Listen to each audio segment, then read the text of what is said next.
All right, folks, I'm here with my good friend, Linda Addison, the award-winning author of 4 collections, as well as the recipient of the Horror Writers Association Lifetime Achievement Award, the poetry collection, The Place of Broken Things, written with Alessandro Manzetti, is a Bram Stoker Award nominee for superior achievement in poetry. This is one of the reasons why we're here, is that Linda and I and others in the Horror Writers Association will not be going to Scarborough for our annual Stoker Con. So we're celebrating those who were nominated on these interviews so people can get to know more about the authors, more about the backstories of writing these books and this wonderful poetry, and also understand a little bit about what's going on in our Horror Writers members' lives with the virus's isolation rules and the restrictions in place. So, Linda, first of all, tell us where you are and how things are going in your area as far as what are the rules and regulations you're having to deal with.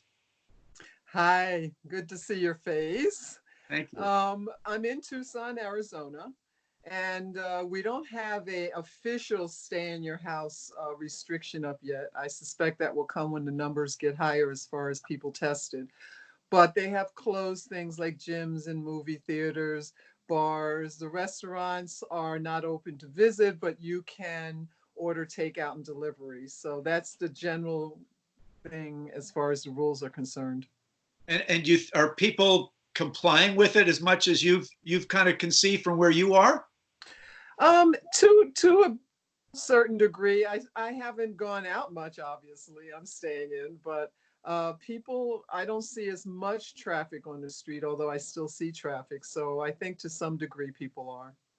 Well, that's good. I mean, I'm in South Carolina, and I'm hearing people in Florida, some even the Georgia beaches. You know, these younger folks on spring breaks are sort of ignoring all the recommendations, which is not going over well. But hopefully, you'll be all right and get what you need. So let's focus on you though, Linda, as a creative person. How are you coping? You know, you're sort of cooped up in your place of your living, your home, your writing, your creativity. How is that affected by being in this sort of quarantine? Well, I'm actually content to be here in my house writing. I have a little house. I have a private courtyard, so I can go outside and trim the bushes and see the hummingbirds if I need to. I have more than what I need here in the house, so no reason to get in my car and go anywhere. So I'm basically doing what I do in between conventions when I do a fair number travel, and that is I stay home, I write. I have projects with other people. I have reading to do. So, everything is for me for the most part the same, except if I think to go to the store, I have to, put a second thought in there about going out. So being connected via FaceTime and Skype and others with family and friends is not that unusual for you. You're sort of doing that all the time anyway.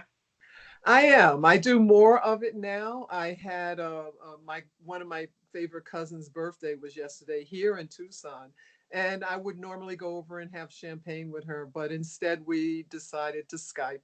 So little adjustments like that, and then I'm Skyping with friends in New York. My son in San Francisco. So Staying connected is key. I think it's one of the things we're not used to. You're such social animals. Getting out and doing things together. Um, so let's talk a little bit about the place of broken things with Alessandro Manzetti. I mean, this is incredible. Yeah, you guys are up for this award. You've been up for many of these awards. It's a little bit old hat for you. But what does it mean to not go to StokerCon and be a nominee? I mean, how does that affect the grand scheme of things in your life? Well, I mean, it's an incredible honor to be on the final ballot. I mean, all the other books on it are insanely good. My biggest sort of regret, and I'm not one to live with great regret, is I'm going to miss seeing people like you and other writers. Alessandra and I have not seen each other in the flesh for some years, and we were hoping to do that. So, but it's beyond honor to at least to be on the final ballot is quite exciting. So Tell us about the artwork. Tell us about your collaboration with Alessandro. Give us some of the nitty gritty, the story, the backstories of how this book came to be. Sure. It actually was started by Alessandro some years ago when we did see each other. We were having breakfast with his wife, and he pulls up a napkin, writes on it, in a few years, Linda and I will do a book together, and asked me to sign it. And I was like, okay, And then in the beginning of 2019, he said, we have a publisher, Crystal Lake Publishing wants to do our book. So I was like, all right. So the way we did it is he and I love each other's work so much. So we decided that we would send poetry back and forth and pieces. And if the other person felt connected, then we would make that a collaborative piece and go back and forth. If not, then the other person would just finish it. We made the decision, no ego involved. Either one of us could do as much editing as we wanted to do on the other person's work. And it was so easy and inspiring and wonderful because I felt very lifted by his words, and he the same with me. So a third of the book is his work, a third is mine, and a third we did together. So it was very exciting. Andrea Bordo did the cover, which Indeed. Alessandro introduced me to his work, and Luke Spooner did the interior art, which is quite wonderful. I'll see if I can find a piece. It's just an exciting, um, here's one of the interior art. Oh yeah, we see that nicely. Yeah, that came up. Yeah, two, actually one of my favorite collaboratives that we did, which is the Yellow House, which is uh, a takeoff of Vincent van Gogh, and we both love him. So that's basically how we did it. It was great.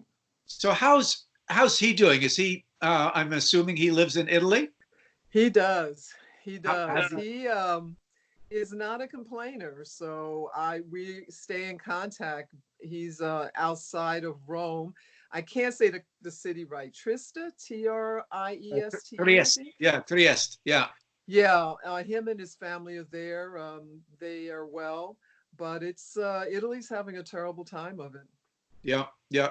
So, are you used to collaborating with other authors? Some authors do better on solo work, some collaborative. How does that sort of work with your style of writing?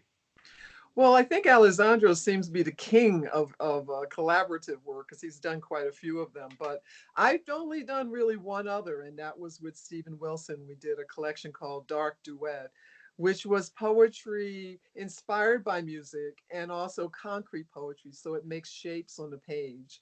It was an incredible experience. Again, I've just been really lucky. I think you have to find someone who you both respect and love each other's work, and then together you can create this fantastic work. So Now, I've heard rumor that other than poetry, you were talking a little bit earlier about a novel. Um, give us some insight into that. Are you allowed to? oh, I can talk about the novel in any case. I just finished my first novel. It's science fiction, actually. It's probably a little bit dark because that's maybe how I roll. I just finished the first draft. I'm doing the rewrite now, which is, again, I'm content to stay in the house and work on that. It's very excited about it. I don't have much more I can say than that That, at this point. no, that's fair enough at this stage. We understand. Um, let's try to talk a little bit about yourself staying positive during this difficult time. As long as I've met you, I think I met you at my very first horror writers event in Long Island. You were very upbeat and positive. Are you able to find during these difficult times in our world, when things don't seem to be going so rosy around us, some silver lining in this sort of isolation and getting work done, within your own house and not going out much? Well, for me, I'm very social when I'm out at conventions. I love people and talking to other people. But when I'm not, I usually am very solitude in my home working. So that hasn't changed so much. What it has done is strengthen the concept to me that, one, we always have to be ready to change at any moment. And this is certainly teaching us that. And the biggest thing is the thing that I've come to believe is that we're all connected no matter how far away we are. You're in South Carolina, I'm in Arizona. They're connected on some level. And I think as hard as this is with this virus, it shows us that as a human race on this planet, we're a lot closer than we are further away. So I hope that will be a positive people will take as opposed to a negative in the end when this settles back down to normal, new normal. Yeah, that's right. Good point. Let's make sure that everybody knows where they can access your book, where they can purchase the book.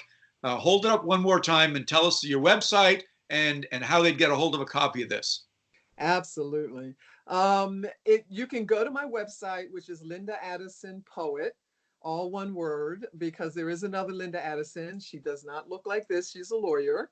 And you can also find the book, The Place of Broken Things, on all your ebook places, Amazon and so forth. So, well, look, that's wonderful that you've given us this time.